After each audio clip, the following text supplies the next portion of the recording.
I don't always watch anime, but if I do, I prefer Sword Art Online. Hey, what's up you guys? This is Sentai22 here. How you guys all doing?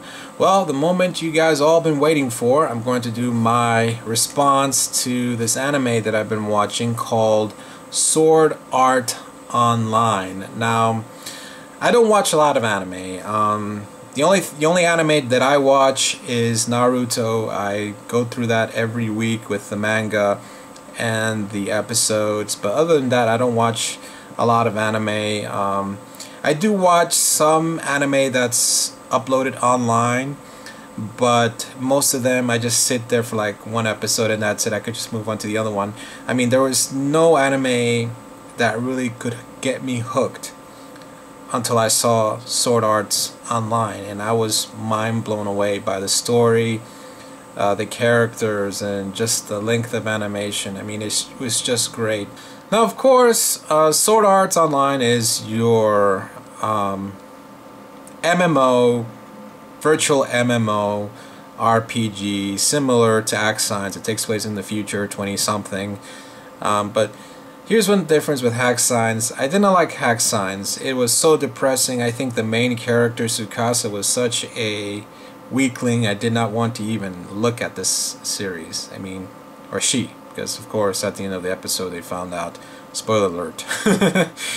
But I did not like Hack-Signs. I just didn't. It was so depressing. I just maybe saw 3 episodes and then the last episode and that's it. I just couldn't take it anymore. Now, don't get me wrong, if you like Hack-Signs, that's fine, but that's just my opinion. Now, Sword Art Online is the first ever virtual MMORPG. Using the Nerve Gear, or the virtual reality helmet, they can control their in-game characters using their mind. They can feel, they can taste. We're in this kind of virtual world.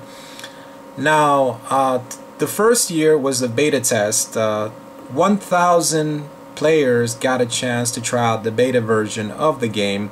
One of the beta testers was Kirito, who was a whiz at computers, finding his birth records at the age of 10, finding out that his mom wasn't his mom and her sister wasn't his sister.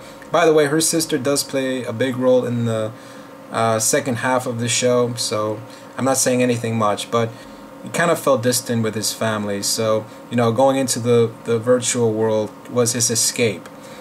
So throughout the beta test run, it received extremely positive reviews in the game, so much so that 10,000 copies of the game were sold out in seconds, even to a point where people waited in line to get the game, kind of like your usual waiting in line for the Modern Warfare game. So yeah, now once the game got fully activated, the creator, Ayaba, told everyone you must reach the 100th floor to defeat the final boss if you want to be free. They cannot log out, so if you die in the game, you die in real life, thus your Nerve Gear will fry your brains out. Now, one thing funny about that episode, that moment you could say, was when the game was fully activated, they started to reveal the players' identities. Your in-game character wasn't useful anymore, so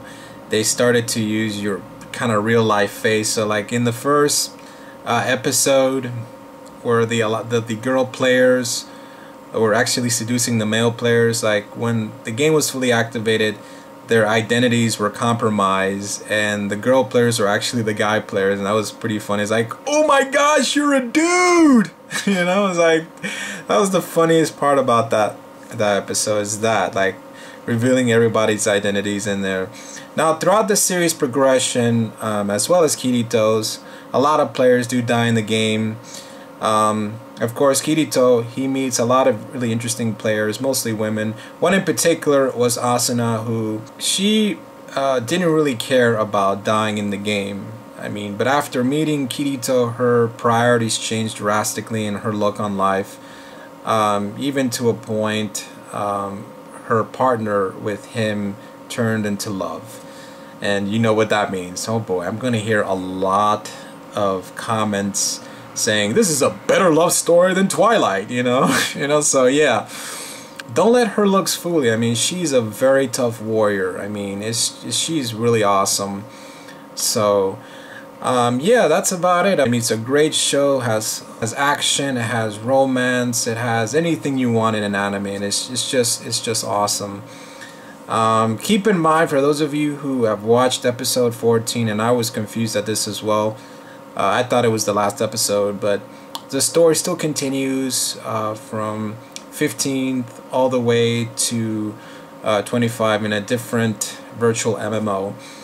I'm not gonna say anything, but I'm just saying that that one is basically season 2. So like I said, all in all, it's a great anime. I definitely recommend you guys watching it before some anime US licensing company license it. So, you know, go ahead, watch it. It's a really great anime. I was surprised by it. I mean, I didn't think I would be hooked and watching this series over and over and over again. So alright guys, that's about it. What do you guys think of Sword Art Online? Please post your comments below. As well, don't forget to subscribe or become a friend on my Facebook page. So this is Sentai22, and thanks for watching.